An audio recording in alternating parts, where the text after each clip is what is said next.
to the importance of having an adversary. And did that help you to motivate you? Were you friends alongside Ronnie?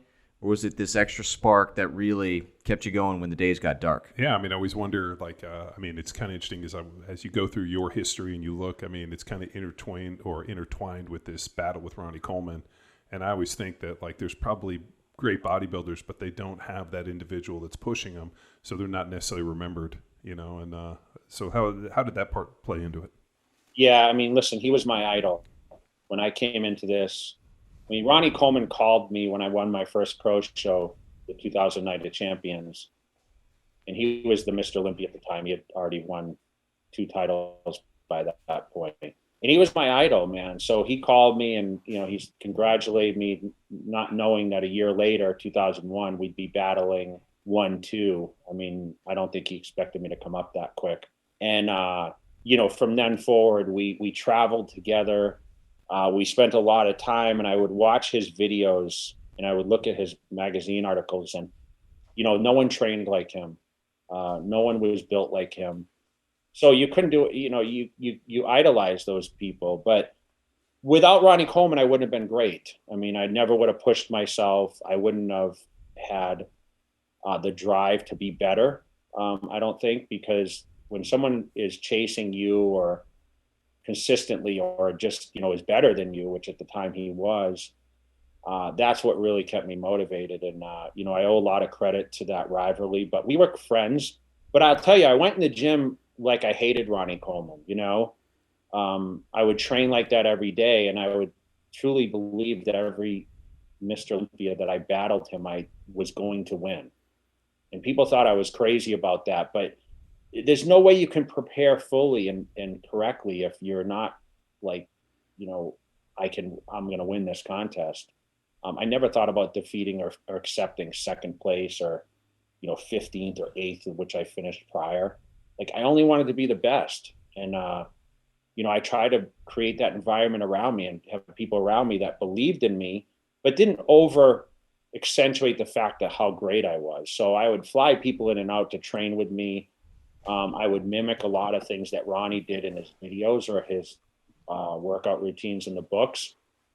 Because listen, it worked well for him. Heavy training, T-bar rows, for example, to increase my back deadlifts, which I didn't necessarily do through my whole career. I was able to incorporate those things, and that gave me motivation. So I would hope he would feel the same way. I mean, me being second consistent to him, I'm sure kept him on his toes. And I truly believe he knew he was the greatest at that time, and probably never thought he'd be defeated. And, I was one of the fortunate ones to be able to do that. But at the same time, I always mention I kind of felt bad beating him in 2006 when I won the title, because I idolized him so much and I respected him so much. And I knew how much he loved bodybuilding. Like I said, we traveled a lot of weekends together. We did guest appearances together. That's what was so cool, is the magazines built us up as such rivals. But we had so much fun on the road together. We'd go out to the clubs and we'd eat to dinner together, and we would train together. And we had a lot of laughs. And, those are memories that I don't think will be replicated, because there's not that consistency 1-2 competition anymore. And I don't think the guys travel like that for guest appearances as often because of social media. Like, everyone has their own YouTube or, doing stuff on Instagram or TikTok or whatever else, these platforms. But, it's definitely changed the landscape of what, the guest appearances of bodybuilding is. Well, I think that social media has given rise to, before you would have these individuals that had to go prove themselves and, win something and be significant to be on the cover. Now it feels like anybody with a camera training in a gym can be, as big as they need to be. You a big TikTok guy? Yeah, I actually do a lot of TikTok. Okay. I got a great community on there, and I do a lot of instructional stuff on TikTok. So I know it started off as like people dancing and music and. Yeah, I was wondering what's the Jay Cutler Dance? Yeah, so a lot of my stuff's instructional. So I say, hey, this is a tricep push down. This is how I do it. This is a technique, and this is the area it builds. So a lot of mine's instructional, but there's some funny stuff on there. I do some, I was dancing, in the gym. I had, my fiance kind of rubbing up on me while I was trying to get serious about a set, and people like to see that stuff. I mean, the most popular TikTok is my quad stomp challenge. So basically,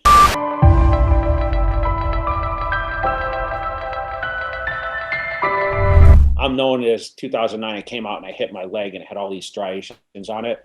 So I kind of recreated that and I said, let me see your best, quad stomp video. And, people tried to mimic that. It's very, very popular now, especially as time goes on, like the Jay Cutler quad stomp, because I came out there and shook the stage and, I had crazy striations. That's one thing I was known for, is the striations in my leg. So people try to mimic that. Even today, I'm looking at, these guys on stage competing in these shows the last few weeks have tried to replicate the quad stomp, but, I'm the original quad stomper.